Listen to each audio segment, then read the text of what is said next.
Assalamualaikum warahmatullahi wabarakatuh. Baiklah, kita lanjutkan pembahasan materi kita di mata kuliah Bahasa Jurnalistik. Pada pertemuan kali ini kita akan membahas tentang penyimpangan bahasa jurnalistik.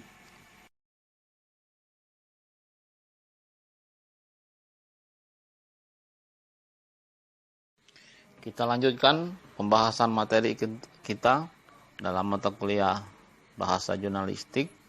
Kali ini kita akan membahas materi tentang penyimpangan bahasa jurnalistik.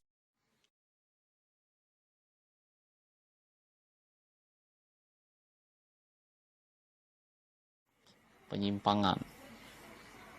Jadi penggunaan bahasa yang tidak sesuai dengan kaidah atau aturan yang sudah ditentukan, baik itu yang berhubungan dengan ejaan, yang acuannya adalah ke ejaan bahasa Indonesia, lalu penggunaan kosakata dan struktur yang acuannya ke tata bahasa baku bahasa Indonesia dan juga kamus besar bahasa Indonesia.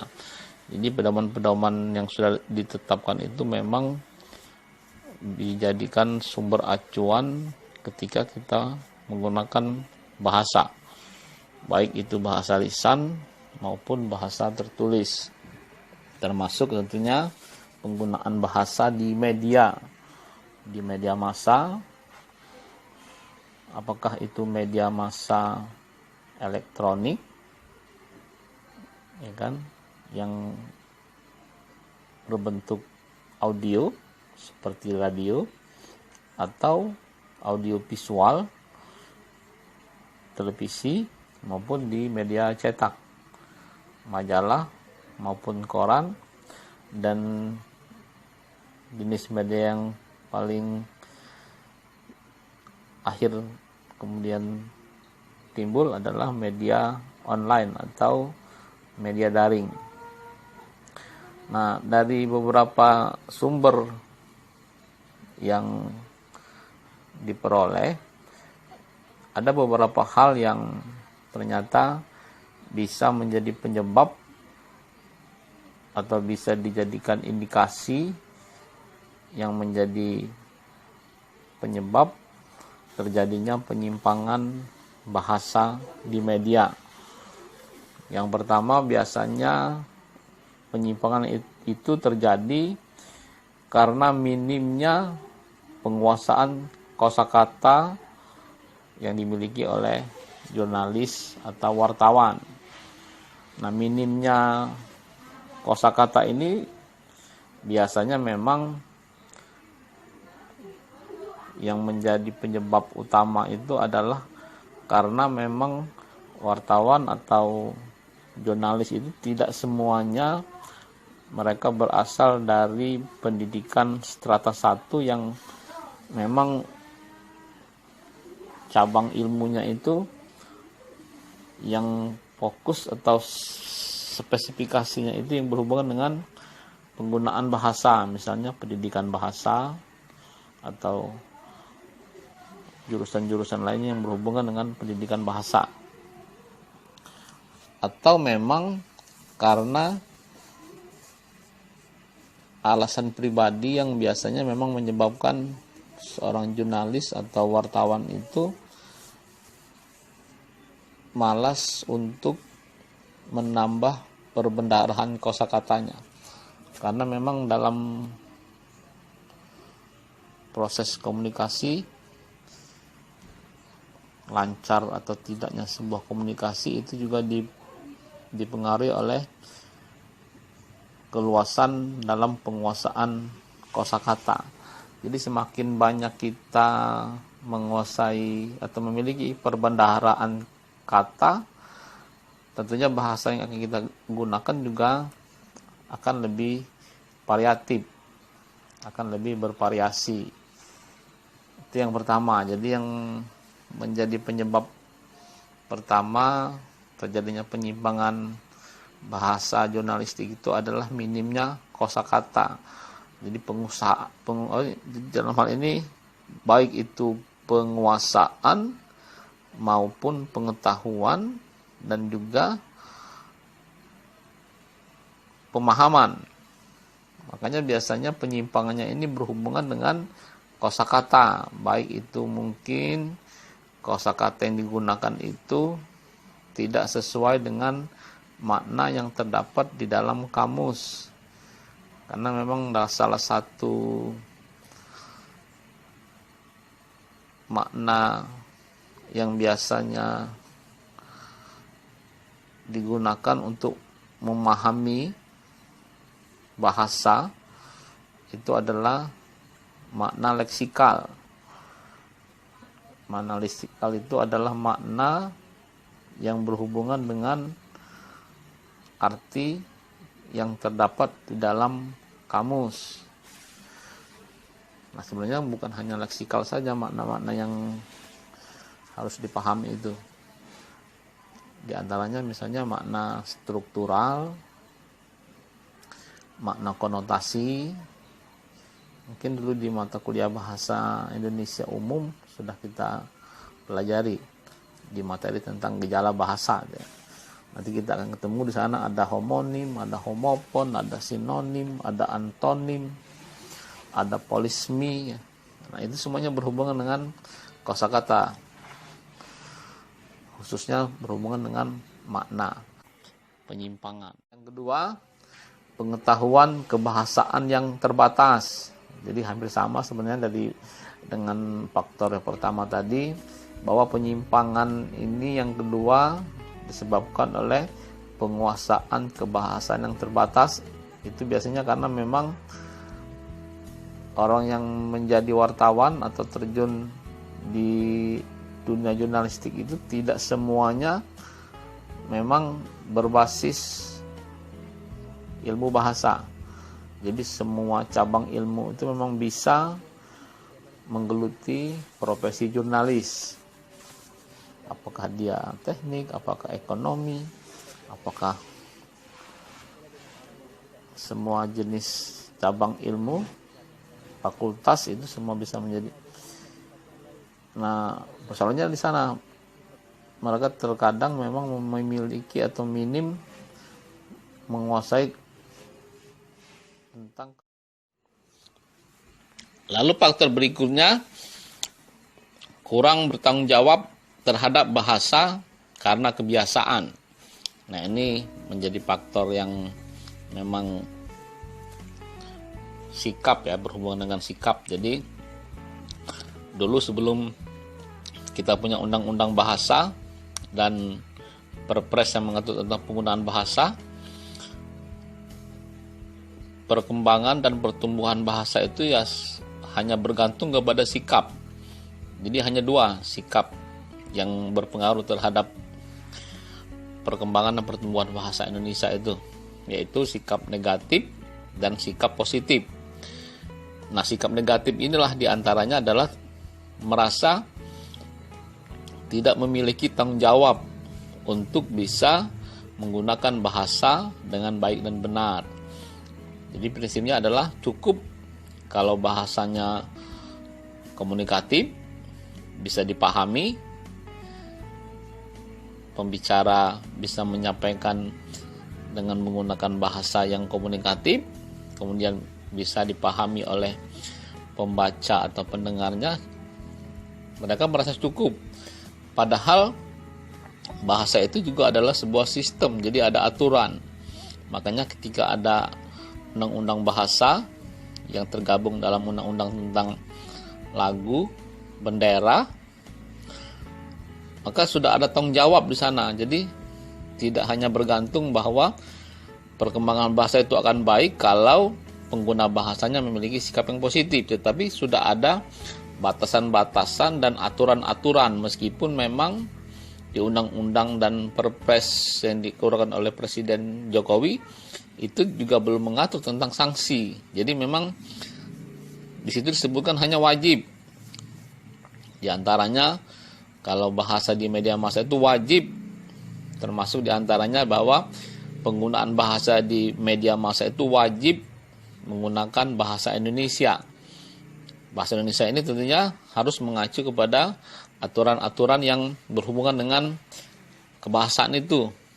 Misalnya aturan tentang ejaan, tentang kosakata, tentang struktur, yang acuannya tadi kepada EBI, kepada Kamus Besar Bahasa Indonesia, kepada Tata Bahasa Baku Bahasa Indonesia, dan kepada pedoman pembentukan istilah kalau dia berupa penyerapan dari bahasa asing.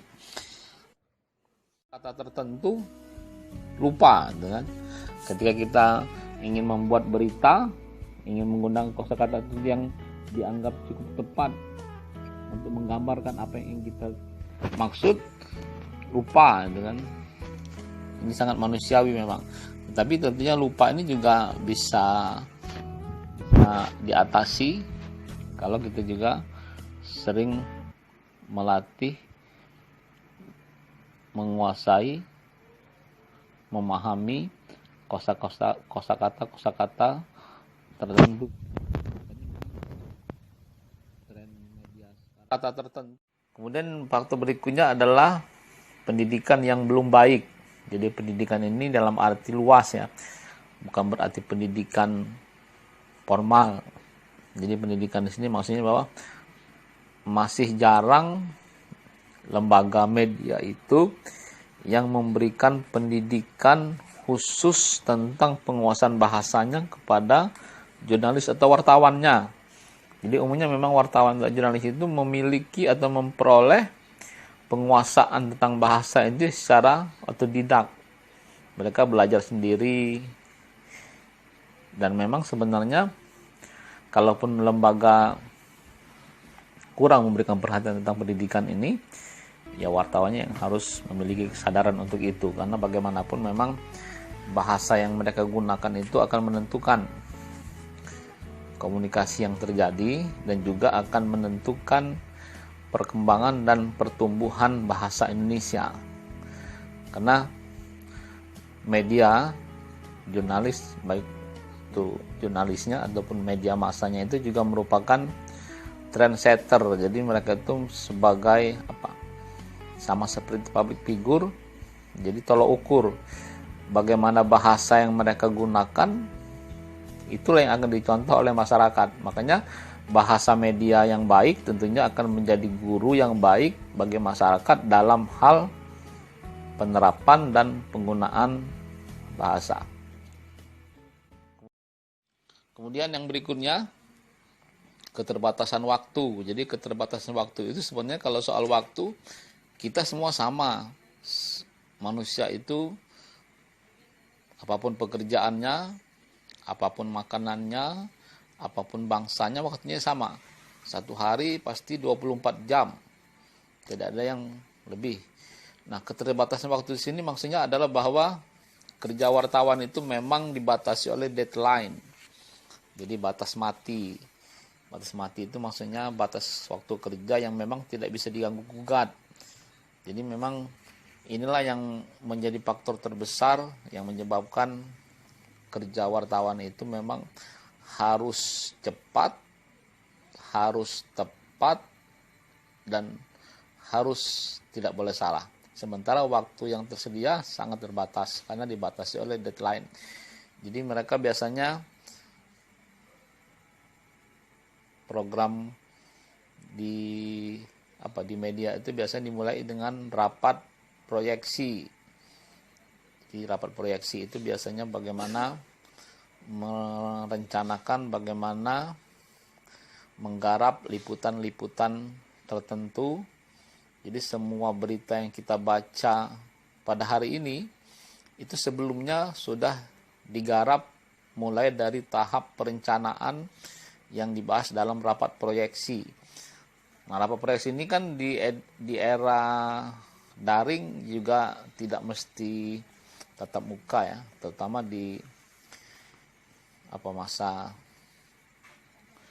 menjaga jarak atau kerja di rumah atau di rumah saja bisa dilakukan melalui daring, baik itu dengan komunikasi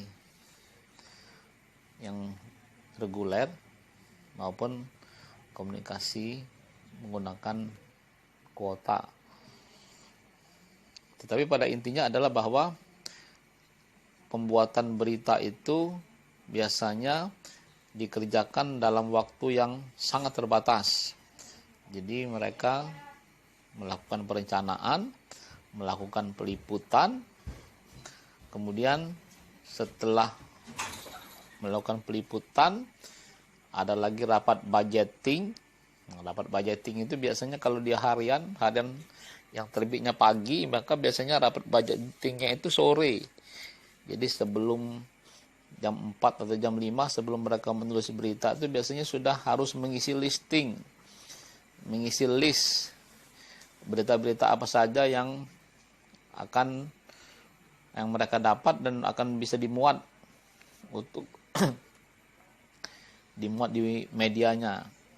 Kemudian dari list itu akan diketahui nanti berita-berita mana yang dianggap bisa menjadi berita headline, berita utama, berita second HL, atau berita feature yang mengandung nilai-nilai kemanusiaan yang biasanya disiapkan di bagian bawah. Kalau di surat kabar itu yang namanya tulisan kaki. Lalu naskah-naskah atau berita mana yang dianggap baik tetapi belum lengkap. Karena sebuah berita juga harus selain bahasanya juga harus baik, juga konten atau isinya juga harus safety, aman. Makanya di kode etik itu kan diatur sebuah berita itu harus melalui proses check and recheck, harus melalui proses konfirmasi, harus diusahakan supaya balancing, beritanya berimbang, tidak berat sebelah. Bahkan kalau berita-berita yang berdampak besar itu biasanya diusahakan untuk cover both side. Jadi penggarapannya itu dari berbagai sisi. Atau kalau sangat kompleks biasanya bukan hanya cover both side tapi juga cover all side dari semua sisi. Sehingga memang ketika berita itu dinikmati oleh masyarakat, maka mereka mendapatkan informasi yang sangat lengkap sehingga bisa meminimalisasi adanya bias. Jadi itu yang pertama adalah keterbatasan waktu. Lama kerja. Nah, lama kerja ini biasanya juga bisa berdampak jenuh. Kalau jenuh tentunya bisa dibayangkan. Semuanya mungkin akan berdampak kepada hasil kerja. Jenuh dampaknya kepada hasil kerja yang mungkin tidak maksimal. Nah, jenuh ini biasanya bisa diatasi, itu biasanya di rolling. Makanya di media itu akan ada rolling, itu biasanya tugas atau desk peliputan itu paling lama 2 bulan atau 3 bulan. Jadi mereka harus rolling supaya tidak jenuh. Ya, bisa dibayangkan kalau nanti ada wartawan yang liputannya hanya di rumah sakit, yang dilihat nanti mayat, korban kecelakaan, ya kan, yang berhubungan dengan hal-hal yang mungkin tidak bisa kita bayangkan, yang bagi orang awam itu mungkin mengerikan setiap hari. Jadi sarapannya itu ya darah, ya kan, ya penyakit, ya kan, dan memang liputan-liputan di bidang-bidang ini juga masing-masing memiliki kesulitan yang tidak sama. Kalau di rumah sakit itu biasanya juga memang mencari informasi juga tidak mudah, terutama kita bagaimana kita mendapatkan informasi dari keluarga korban yang mereka sedang sibuk, mereka sedang berduka, sementara kita harus mendapatkan data dan informasi yang juga lengkap dan valid.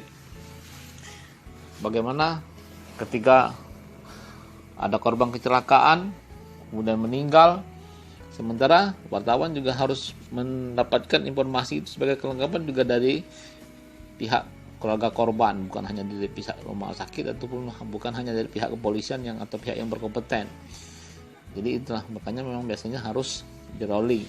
Atau yang mereka yang liputnya di kepolisian, bahkan terkadang kalau sudah terlalu lama meliput di bidang-bidang tertentu, wartawan atau jurnalis ini bahkan bisa lebih seperti yang orang yang menggeluti profesi itu. Misalnya kalau dia meliput di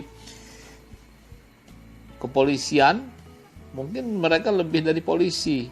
Bahkan kosakata yang mereka gunakan pun ya karena terlalu banyak berhubungan dengan polisi, ya seperti polisi. Jadi itu ya, lama kerja tetapi juga bisa diatasi dengan rolling. Kemudian yang berikutnya, banyak naskah yang dikoreksi, yaitu memang tanggung jawab, karena memang naskah itu yang harus dikoreksi. Memang ini biasanya bukan di pihak wartawan, tetapi biasanya tanggung jawabnya di redaktur. Jadi redaktur kan biasanya terbatas, memang harus memegang beberapa desk, ada memegang ekonomi, ada memegang perbankan, ada memegang hukum, pengadilan. Sementara hanya sendirian, sementara naskahnya banyak dan waktunya yang terbatas. Jadi kalau penulis buku, dia menulis buku 300 halaman, tapi mereka bisa mengerjakan dalam waktu 2 bulan atau 3 bulan. Tapi kalau di media massa, mereka mengerjakan, satu redaktur itu misalnya memegang 3 desk, 3 halaman, 3 rubrik, itu mengerjakannya hanya beberapa jam, dari jam 5 sore, kemudian jam 6, jam 7 itu sudah harus deadline, karena harus dicetak. Karena biasanya koran itu juga nanti cetaknya juga bukan sekaligus, tapi biasanya ada sesi-sesi. Lama